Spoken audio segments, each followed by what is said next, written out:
Buffy the Vampire Slayer is brought to you in part by Buffy the Vampire Slayer is a good show.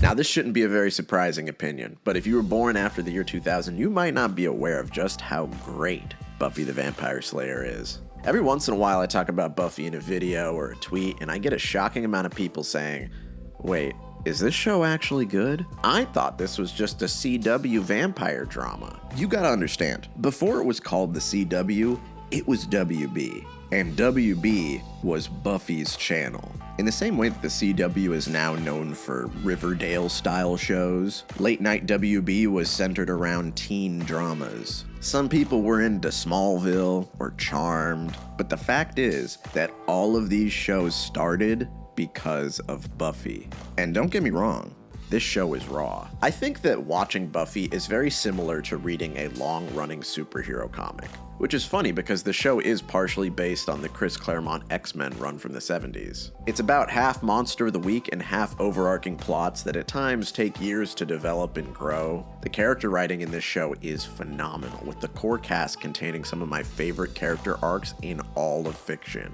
It has insane twists that are legitimately shocking without being cheap, letting the show constantly keep you on your toes without getting stale. And most surprisingly, it's actually funny. Do you know where there are babies? What do you think, the hospital? Countless shows have been born from the shadow of Buffy. We probably wouldn't have the MCU if it wasn't for Buffy. Hell, TVTropes.org was initially created by Buffy fans to categorize tropes from Buffy. Buffy was a big fucking deal back in the early 2000s. It was the show. It was such a big deal that when Sarah Michelle Gellar was put in the Scooby-Doo movies, they just turned Daphne into Buffy, because we can't have Buffy in the movie without her doing Buffy stuff. You guys should start taking a shot every time I say Buffy in this video, because it's gonna be a lot of times. And despite how iconic and influential the show is, it took me a while to actually sit down and watch it. As someone born in the early 90s, I was always exposed to this show, and I'd seen a few episodes here and there, but in my mind, that was the show that big kids watched. If I was turning on WB, it was to watch Batman Beyond. Hey, what do you got there, a rabbit? It's a Pokemon. A what? God, they just don't make TV like this anymore. I didn't really sit down and watch it all the way through until I was an adult, and when I did, I took my time. I know a lot of people who dropped the show in season 1 because season 1 is not the best. I legitimately believe there are only 2 good episodes in that whole season. The first one and the last one. If you're watching for the first time, this is my very accurate and professional season 1 viewing guide. You're welcome. Between seasons, I would take months off from the show to try and see what it felt like for a normal viewer to wait between seasons. I had no desire to make a video on this show. This was something for me and me alone. And as such, it made way for Buffy to end up on my list of favorite shows of all time, right next to Lost and Twin Peaks and Firefly. And despite my initial desire to never make a video on this show, I kinda do want to make a video on Buffy, but I've had trouble doing that. I've resorted to talking about it in passing in other videos. My Buffy interlude during the Spider-Man Lotus video was met with extremely positive reactions. But in that segment, I never tell anybody to watch the show. While I could make an entire video on each of my favorite shows and explain why you should watch them, I struggle to do that with Buffy. This is a show that I very rarely recommend to anybody. And not because the effects are dated and the dialogue is corny, it's solely because of one character.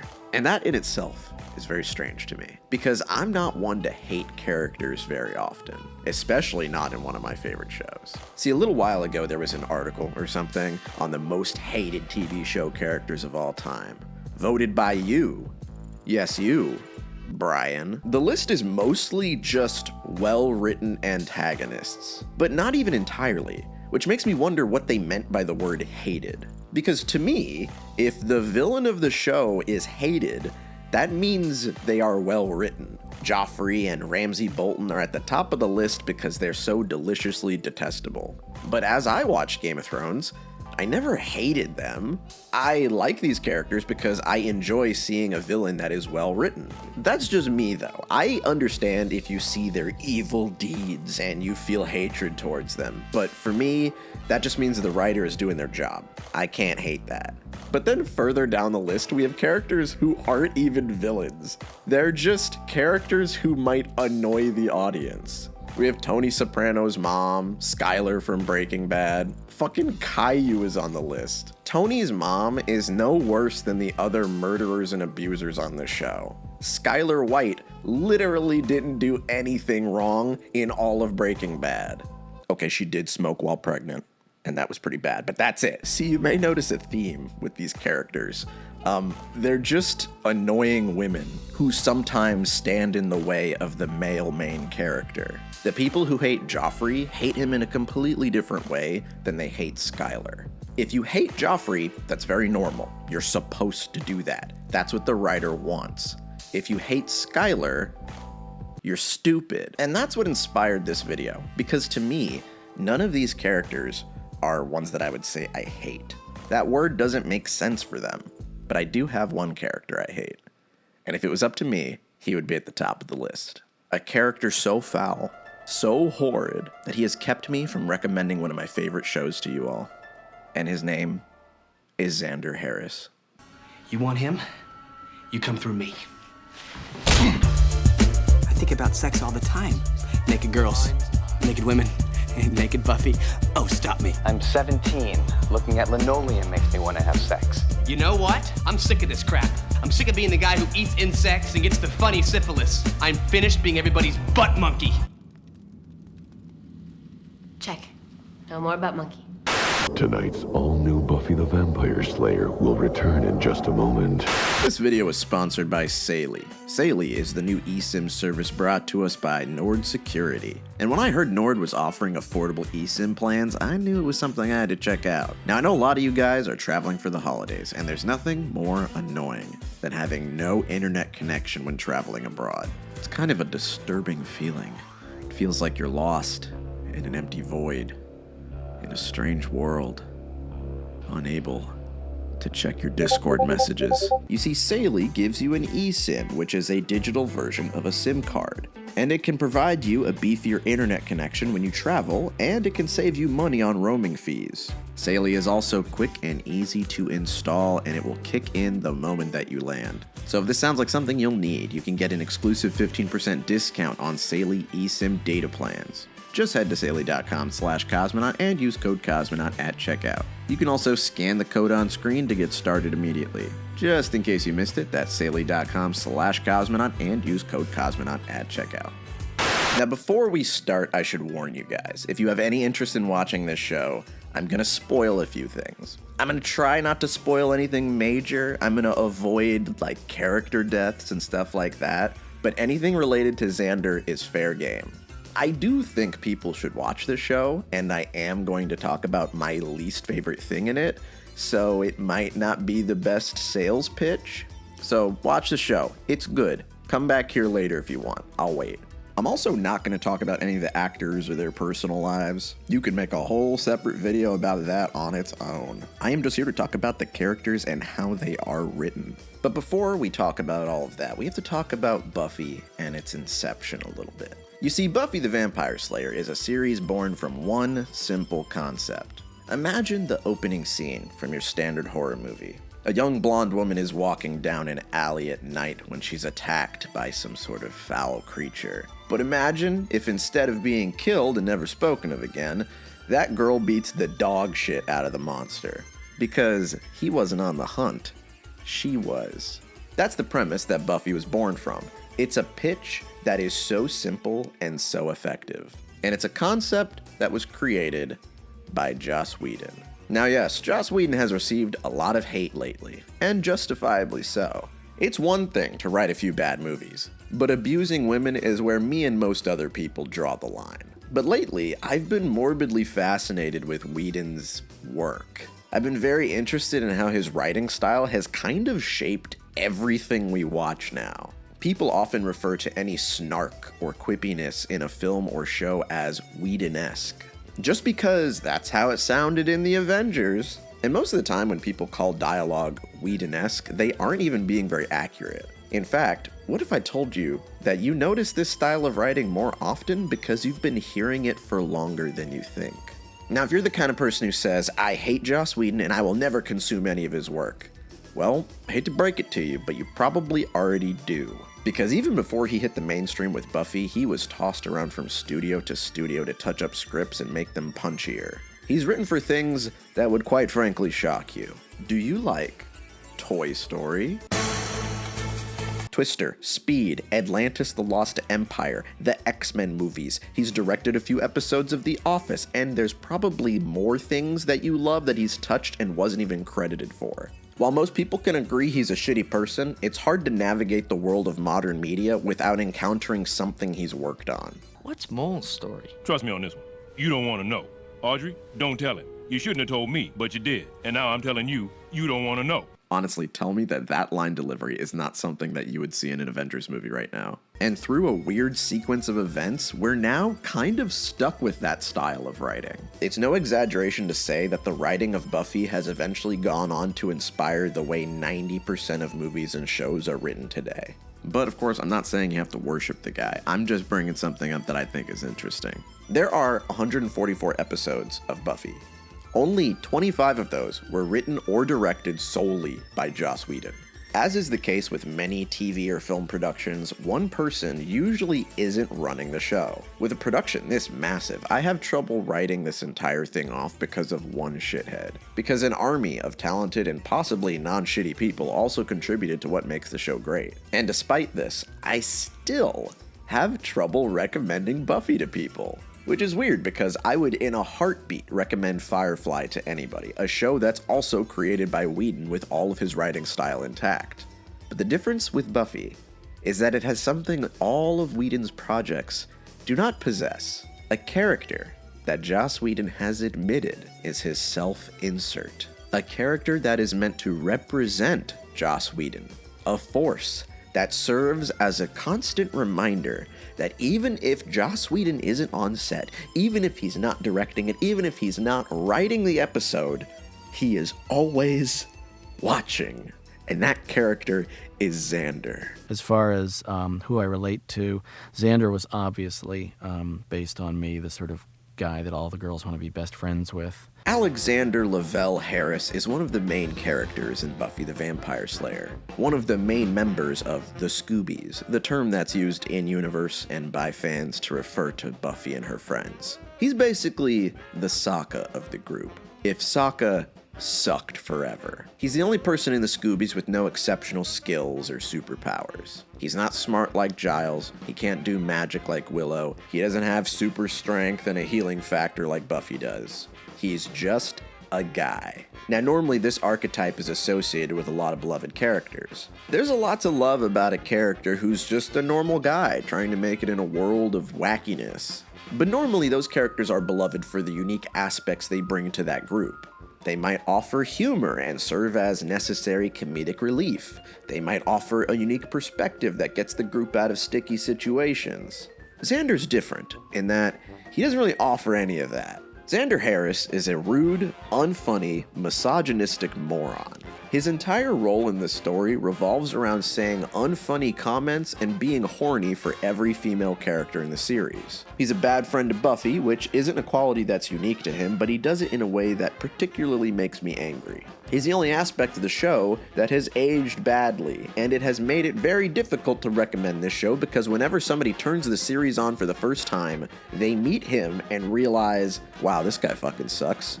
Wait, he's in every episode? There is actually one episode that he's not in, and it's a really good one. Xander is introduced to us at the beginning of the first episode. The first thing he does is he sees Buffy, and he ogles at her. Then he meets with his female best friend Willow, selfishly asks her to do something for him, and then continues to obsess over the gorgeous girl he just saw. Now, I can already hear some people say, okay, I think you just hate this character because he's a horny man. What, boys can't be boys anymore? No, listen, I don't care about that. I have no problem with a high school boy in a TV show being obsessed with girls. That is normal. What isn't normal is that this introduction to Xander shows us exactly the type of person he is going to be for the entire show. The characters in Buffy start the series as teenagers. They end the series as adults. And Xander stays basically the same for the entire show. My biggest problem with this character isn't any of the numerous flaws that I mentioned earlier. Xander is allowed to have flaws. This is a show where everybody, even the squeakiest, cleanest characters,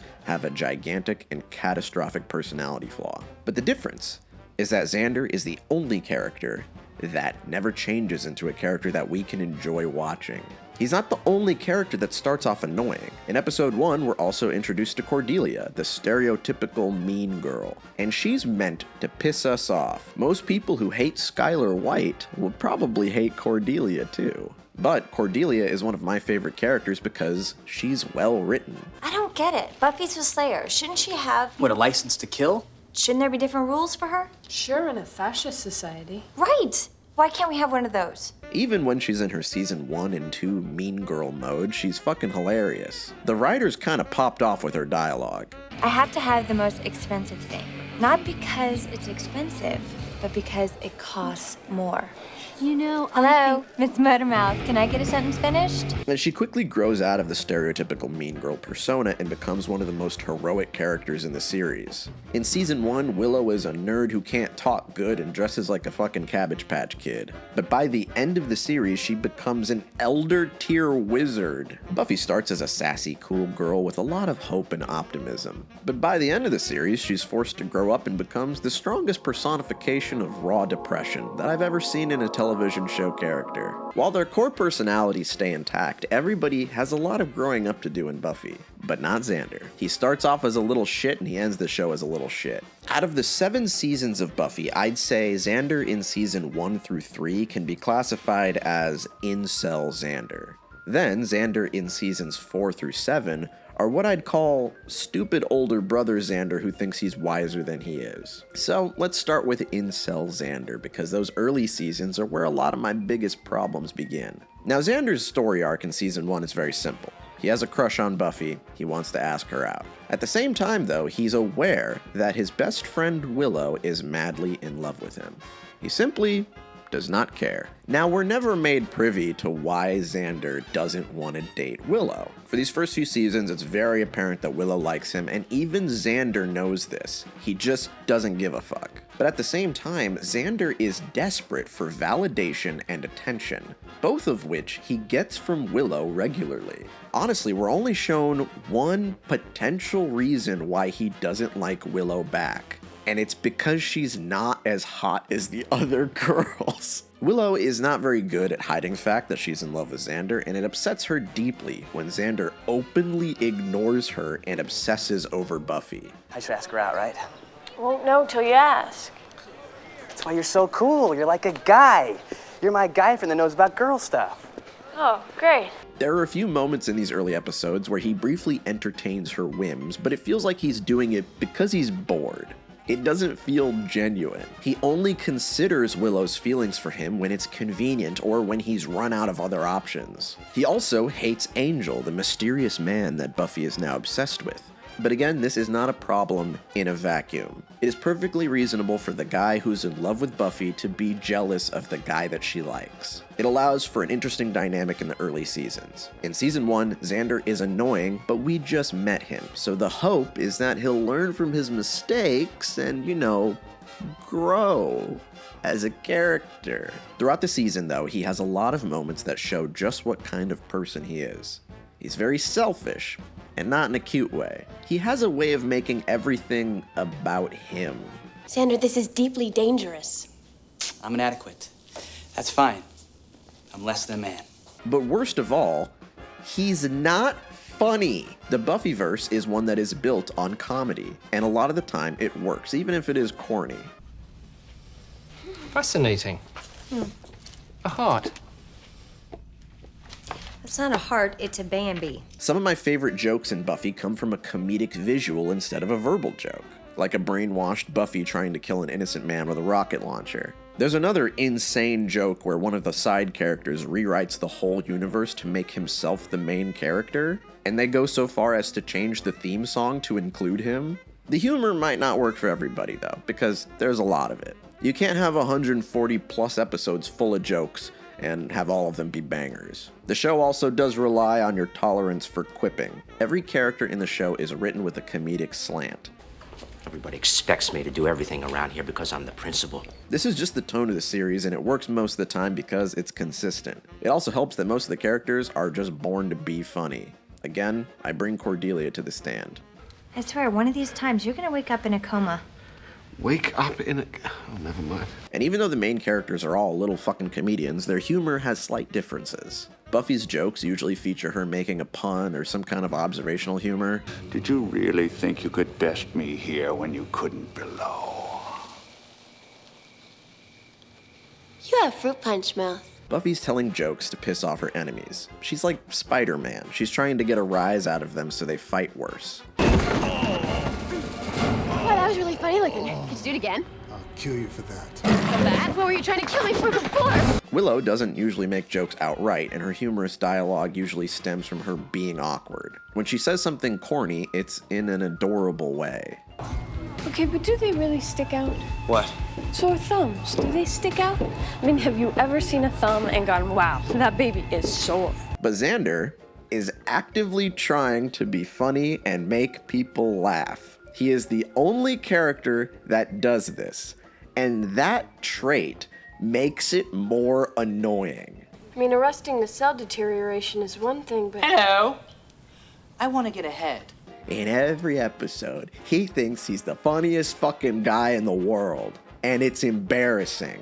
It's like everybody, including us, is tied to a chair and forced to endure his fucking non-stop improv comedy routine. Buffy, I feel a pre-birthday spanking coming on. I'd curb that impulse if I were you, Xander.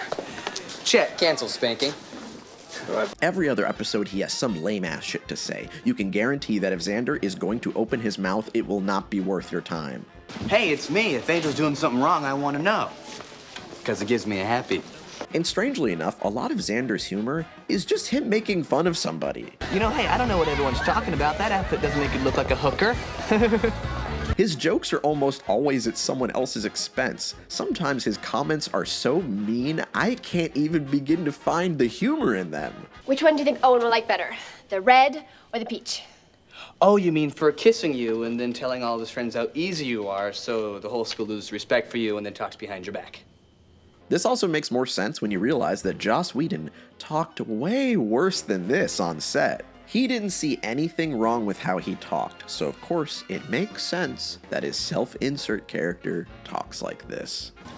What you did in there was really brave and heroic, and I just wanted to tell you if there was anything I could ever do to... Do you mind? We're talking here. But all of this gets worse by the time we reach the season 1 finale, Prophecy Girl. See, for this video, I have a list of some of Xander's standout cringe lines and shitty moments, and in that list, I just had to put all of Prophecy Girl, because this really is where myself and a lot of other people went from being annoyed by Xander to outright hating him. Because at this point in the show, yes, he's annoying, but everybody's a little annoying. So you can hope that he gets a little better. But this episode shows you that no, he's going to be like this forever, and his bad behavior will be rewarded by the writers.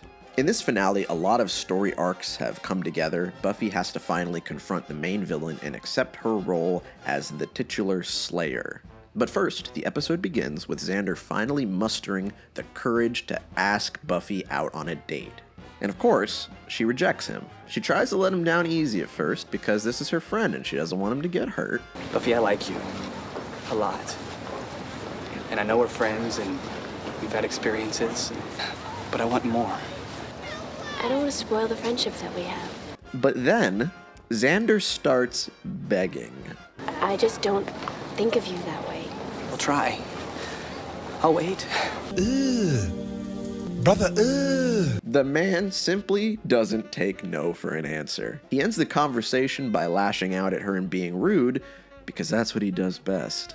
I guess the guy's got to be undead to make time with you. That's really harsh. I'm sorry, I never... You know what?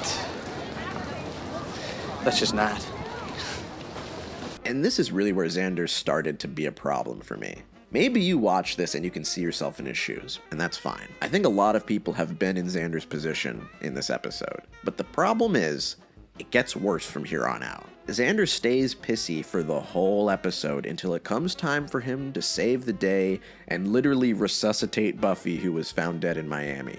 He never has to come to terms with his behavior earlier. He simply puts his jealousy aside for a brief moment so that he can recruit the guy he hates and they can save Buffy. The only way in this episode that he kinda gets what he deserves is when he tries to selfishly use Willow as a rebound and she rejects him too. Yeah, I know what we'll do. We can go. Be my date. We'll have a great time. We'll dance. We'll go wild. You think I want to go to the dance with you and watch you wish you were at the dance with her? Xander's arc in this episode annoys me because the writers are letting him weaponize his jealousy to have a big hero moment instead of learning from it and growing from it. Xander is not taught that his behavior was wrong. Every other character in this season has changed a little bit, but not Xander. After this, he doesn't stop doing what he was doing. He continues to hate Angel and lust after Buffy, even though she's his friend, and he should probably just let it go. Any sign of her? She said she was coming. No. The band's cool, though. Yeah, cool. In season 2, Xander is a big fucking hater. This is Ford, my bestest friend of all my friends. Jeez, doesn't she know any fat guys? He talks shit to Angel all the time, he ignores Willow even more than usual, and he's exceptionally mean to Cordelia. But that's okay, because he's rewarded for this too. Joss Whedon really likes his unlikely relationships, and while this one was built up too naturally, doesn't mean I have to like it. Xander and Cordelia's relationship serves to teach Cordelia that maybe she shouldn't be so shallow. That it's okay to fall for a nerd. But see, when you remember that this is the Joss Whedon self-insert character, and he pairs his self-insert with the hottest woman on the show just to teach her that it's okay to give the nerd a chance, then it gets a little weird. The two most shallow characters coming together should be fine. It should make sense. But again, this is just to teach Cordelia a lesson. It doesn't teach Xander shit. He only appreciates Cordelia when it's convenient for him. It's the same way he treated Willow when he was obsessed with Buffy, but now he's dating somebody while still obsessed with Buffy. Because when you're not babbling about poor, defenseless Willow, you are raving about the all-powerful Buffy. I do not babble. Half the time, it seems like he's only with Cordelia because Willow got over him and started dating Seth Green. Yeah, Seth Green's in the show. I don't have time to explain that. Just deal with it. Xander's whims are just animalistic. If a woman doesn't want him, he becomes a fucking fiend. Willow has a very good way of putting it when she finds him making out with Cordelia for the first time. It just means that you'd rather be with someone you hate than be with me. Oh, and if you don't like this relationship, don't worry, because Xander cheats on her with Willow. This event also has Willow cheating on her boyfriend, Seth Green, but Willow spends a lot of time repenting for this. You can tell that she genuinely feels like complete shit for doing this. And it allows for her and Seth Green to move on into a new chapter in their relationship because Seth Green's character is one of the more emotionally mature in the cast. Meanwhile, Xander becomes the fucking butt monkey for a while, but don't worry, he gets a new girlfriend, and Cordelia gets shipped away to the spin-off show, so he doesn't have to learn anything. As I'm laying all this out, episode by episode, you might see a theme. Xander does something shitty, he never gets punished for it, and then he gets to just move on. One of my most hated episodes in the entire show is one where Xander is absolutely fed up with being rejected by women all the time. Cordelia shuns him, and that's the last straw. He decides to have a local witch cast a spell that will allow him to get revenge on Cordelia. Now, whether you think he's justified in this or not, him using magic to take away her autonomy in order to exact petty revenge is kind of evil. Because at this point in the show, we are shown that people who use magic for selfish reasons are unambiguously villainous. We've seen a lot of evil wizards, and this is exactly what they do. However, in a crazy turn of events, the spell backfires, and it makes it so that every woman other than Cordelia becomes brainwashed into being horny for Xander. Everybody. The teachers. Buffy. Buffy's mom. This is supposed to be your usual be careful what you wish for type story, but again, when you remember that this is the Joss Whedon self-insert character, it makes it a little bit weird. At the very least, Xander doesn't use this opportunity to take advantage of any of the women in the show. Even he isn't that fucked up. But the worst part of the episode is when Buffy talks to him after all the brainwashing is over. And she doesn't reprimand him. She doesn't say, wow, that was really fucked up. I don't think I'm going to talk to you for a while. No. Instead, she says, thank you, Xander, for not sexually assaulting me when I was brainwashed. Gee, you sure are a great guy. It meant a lot to me what you said. Come on, Buffy, I couldn't take advantage of you like that. Okay, for a minute it was touch and go there. You came through. What? This guy performed a dark ritual that made everyone in the town fall in love with him. Can we punish him for any of his mistakes? I would say this is objectively worse than cheating on your boyfriend, and yet Willow is given shit for that event for many episodes, and Xander gets away with this shit scot-free. But hey, you know, this was season 2. Let's see how Xander feels about this event a few years later in the final season of the show.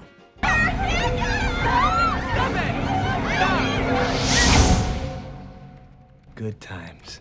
Bro, it's been 5 years. He doesn't give a fuck at all. See, Buffy characters are written in a way that I actually kind of like. They're all written with at least one huge flaw that gets them into trouble. This is not an infallible group of heroes. They're all a little fucked up. Giles, one of the most consistent characters, is usually the kindly, comforting father figure. But he has an edge to him that only comes out when he's really pissed off. The magics you channeled are more ferocious and primal than anything you can hope to understand, and you are lucky to be alive, you rank, arrogant amateur. I'm like, what did he say fuck me for? Willow is very intelligent and caring, but she's also impulsive, and she'll cause problems from being impatient. Her impulsiveness is literally the main conflict of an entire season. And of course, Buffy herself has no flaws. She's my perfect little princess. Okay, that is kind of a lie. She is a little racist. I kept telling everyone that he better sleep with one eye open because I was going to bust his ass. Talk like that is taken pretty seriously where I come from. The hood? Stop! White women, stop! The characters in Buffy have flaws. They do bad things and they make a lot of mistakes. But whenever a character does do something naughty, the show usually punishes them for it. Or at the very least, they feel really bad about what they did for a long time.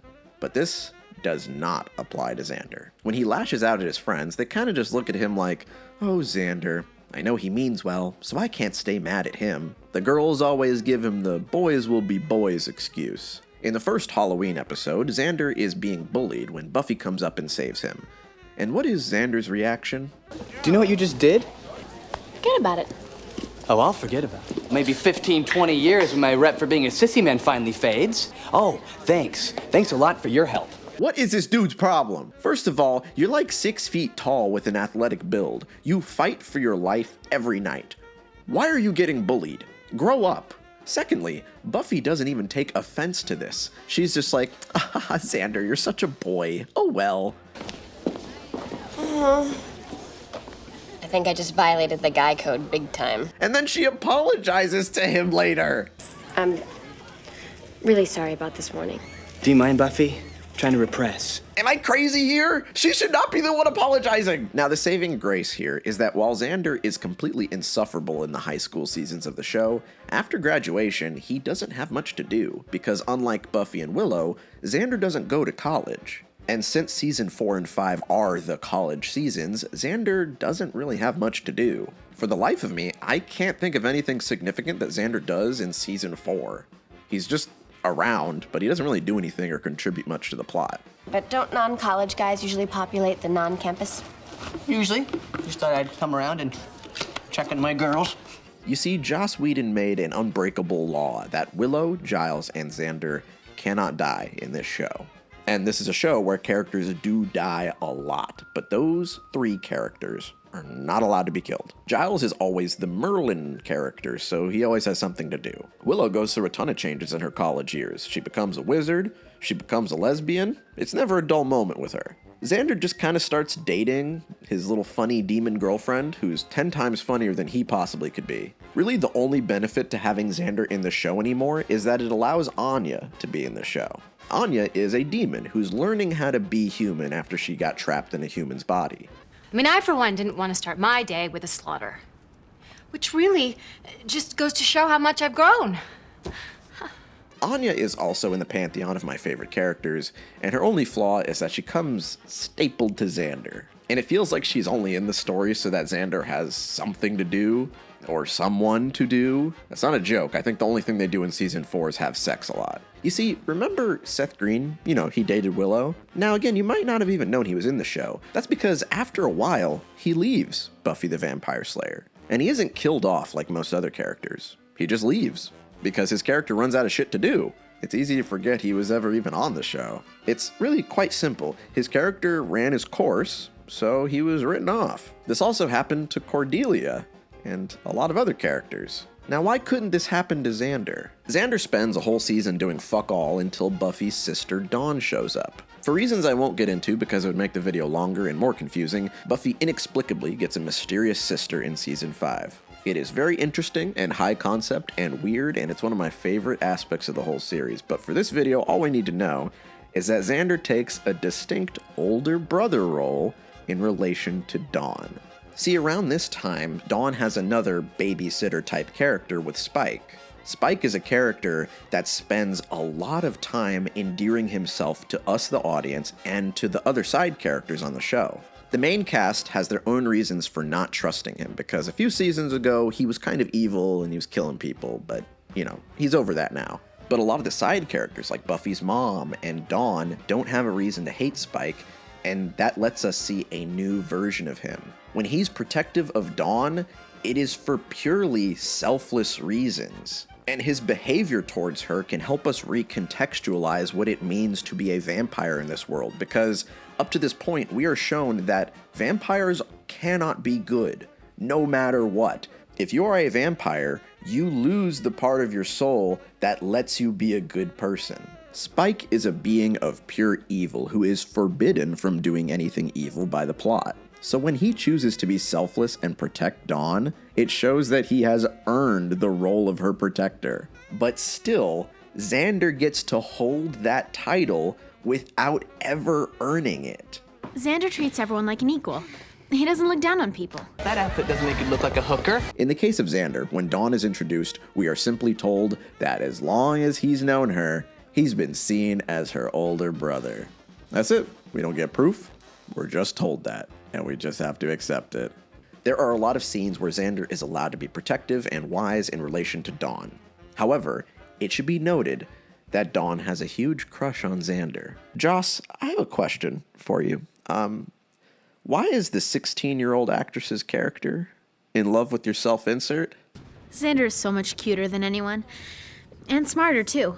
Joss, why did you make Xander and her get married and have a baby in the sequel comic? Oh no. This is where Xander takes his new role in the group. He can't fight, he isn't smart, he can't do magic, so he gives bad advice sometimes. The show tries to push him as the wise older senpai, but you may have noticed that he hasn't done anything to earn this. The only reason he's not a selfish dick anymore is because he doesn't have anybody to hang out with. Intelligence-wise, he's probably the stupidest person in the show.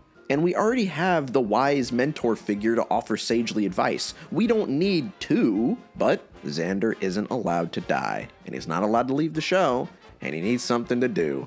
But again, his advice is bad. In season 4 through 5, Buffy has a new boyfriend named Riley, who's tall and handsome, and he fights monsters, and he's just a sweet Christian boy. I mean, look at him. He's like a little kid who made a wish to turn into an adult. He's the perfect guy. But there's one problem.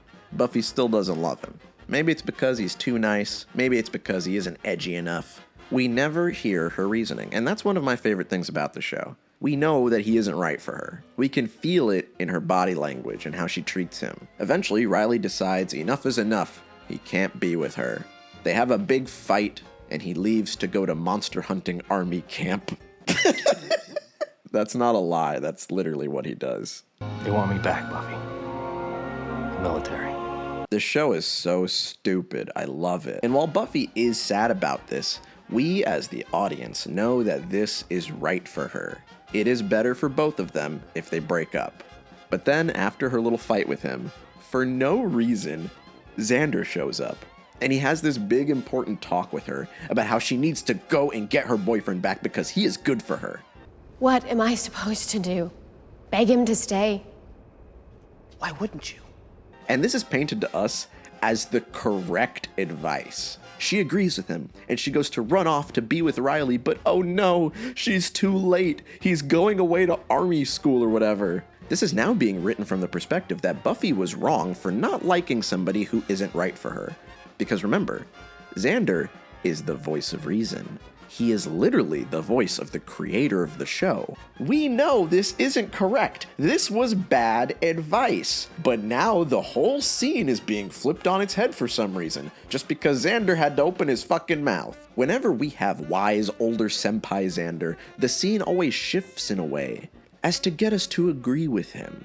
It happens again later in the final season of the show when Buffy is leading an army of teenagers to defeat the forces of evil once and for all. But after a mission gone wrong, her entire team, her whole group of friends, and her family spend like 15 minutes berating her and telling her that she's not cut out for the world-saving job. They're telling her that she shouldn't be leading the group. But still, we're not quite sure where to land in this argument until Xander chimes in. He's the heart of the group. So when he says, "Buffy, you're wrong." You see, this was kind of a back and forth conversation up until Xander chimes in, and then everybody's like, you know what, Xander's right. She needs to go. Again, this guy never earned the role of smart, wise older brother. And this leads to them kicking Buffy out of her own house. She owns this house. Her name is on the fucking paperwork. They all live here rent-free, and they throw her out on the street where demons live. She's homeless. You made the main character homeless because Xander told you to. And this is one of the final episodes in the whole show, just so you're aware of how this is not a problem that ever gets fixed. Up until the show ends, Xander is fucking annoying. See, like I said, it's normal for Buffy characters to have flaws, but usually they move on from their flaws or they accept them. But Xander's big fuck-up moment is near the end of the show when he walks out on Anya during their wedding. But there's nothing for him to learn from this event. In true Xander fashion, he's not punished for doing this. Women still find him attractive. He is rewarded with a lot of female attention after he abandoned his fiancée at the altar. He's sad about it, but he kind of just accepts it, and eventually him and Anya start hooking up again anyway. It's like nothing ever happened. It's not even that big of a deal. If anything, Anya's punished for it more than he is. Why? She didn't do anything. Xander betrayed her trust, and she's the one who has to suffer for it. I hope that I've illustrated up to this point that no matter what, Xander never gets better. So what, that's supposed to be it? Is everything about him just doomed? Is there anything redeemable about this man? There is actually one episode where we can see what Xander could be if he was written better.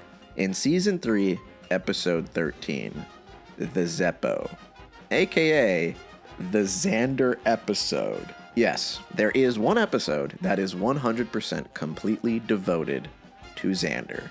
And somehow, it's one of the best episodes in the show. At the beginning of this episode, Xander gets bullied by some random guy, and Cordelia takes the opportunity to make fun of him for being a useless coward that nobody likes. This is justified because he did cheat on her.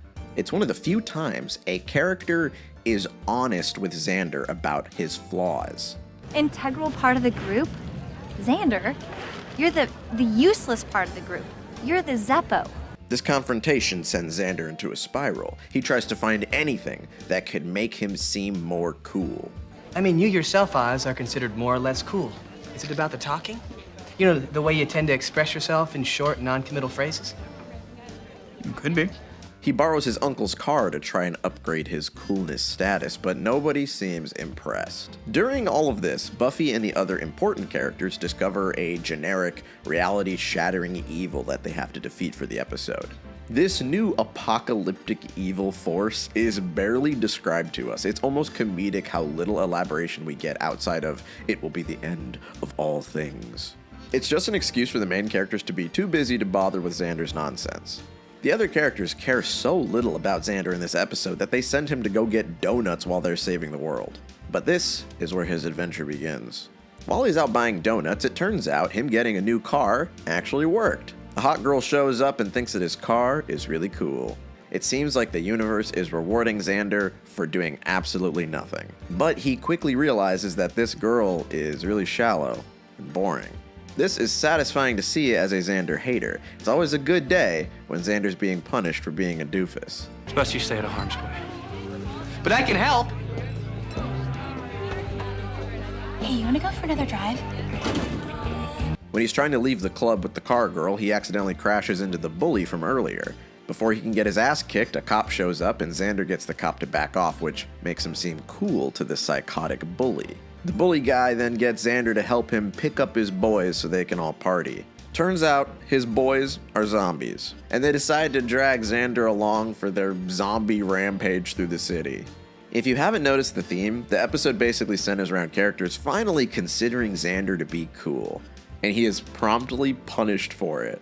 This episode leans into the lovable loser aspect a little bit more and relies less on Xander telling jokes and being cringy. In this episode, Xander is just letting the plot happen to him. The entire time, he doesn't have any time to tell jokes or make snarky quips. He's too busy trying to figure out how to bail on these guys and go back to his friends. This wacky series of events leads to him being saved by Faith, Buffy's edgy counterpart. She's basically Buffy's Vegeta. That's really all I need to say. By pure happenstance, Xander and her end up sleeping together, and it's not even seen as Xander getting rewarded for anything. It's just another one of the crazy things that happened to him today. He doesn't even have time to enjoy it. That was great. I got a shower.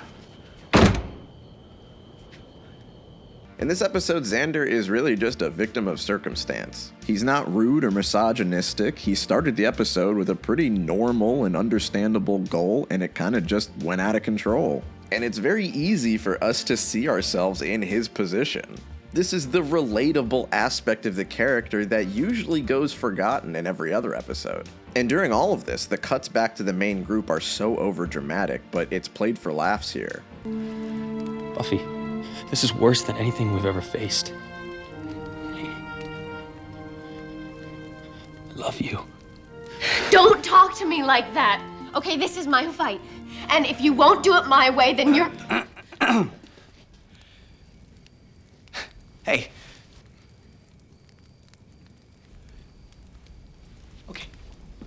This episode's very good at pointing out the absurdity of the entire series, but it's because it's from Xander's perspective. He's the regular guy after all. He's supposed to be the one that we can relate to. While the main group is fighting a world-ending eldritch threat, Xander's literally down the hall doing shit that doesn't really matter. And it's actually hilarious. This is how the show should be writing their comic relief character. But really what's awesome about it is that Xander defeats the villain of his little side story by using the one superpower he does have: courage. Because at the beginning of the episode, he asks the question we've already asked before. Why is Xander scared of bullies? He's experienced way worse. And at the end of this episode, he shows us that he's not scared of bullies anymore. He's over that shit. The best thing about this episode is that it shows what a good version of Xander's character would look like if he was written like this all the time. It's almost like he's a different person. I don't really know why that is. It might be because this episode is written by a person who didn't really write any other Buffy episodes. And when the episode ends, the group doesn't really care about what happened to him. Normally, in any other episode, when Xander is ignored, he makes a massive fucking deal about it. But in this episode, by the end of it, he doesn't care that people ignore him. He knows the shit he went through yesterday, and he doesn't have to prove anything to anyone. It's insane that this is the only time we see this version of the character, because after this, he goes right back to being annoying. When this episode started, I was like, oh my god, this is an entire Xander episode. But when it ended, I was like, wait, I actually like that episode. Maybe the guy who wrote this one just knew how Xander should work. I don't know what it is, but this episode single-handedly shows me that if Xander was like this in the rest of the show, I would probably like him a lot more. Honestly, the main thing I hate about Xander isn't his excessive horniness. It isn't his bad jokes. It's the fact that he is dragging down an otherwise great show. In a show where I'd say just about every other main character is amazing, he stands out for the sole fact that he's not. And it means a lot that despite all of this shit, Buffy the Vampire Slayer is so good that for me it overshadows any of the otherwise insufferable elements. Yeah, I may have spent a really long time now harping on how much I hate this one character, but in the grand scheme of things, he doesn't make up that much of the show. There's like 100 hours of Buffy total, and I think Xander makes up like 10% of that. And while Xander is my most hated character in any show, I'd say this show also contains multiple characters that I would put on my list of favorite characters in all of television. This is no exaggeration when I say I honestly believe Buffy Summers herself might be the best written female character I've ever seen on a TV show. She might need a video all on her own. And really, every other non-Xander character is likable. Every person I've talked to has a different ranking of their top favorite Buffy characters. This is mine in case you were wondering. So yeah, I can overlook one bad character when there's so much more to appreciate in the show. I can still enjoy Buffy despite the fact that it has my least favorite character of all time in it. And that should say a lot. So yeah, I think at the end of the day, maybe I would recommend Buffy the Vampire Slayer. You should watch it. Just pretend Xander doesn't exist. Hey guys, man, where you been? You gotta find Buffy. She's going to her place and stop that. That guy just bugs me.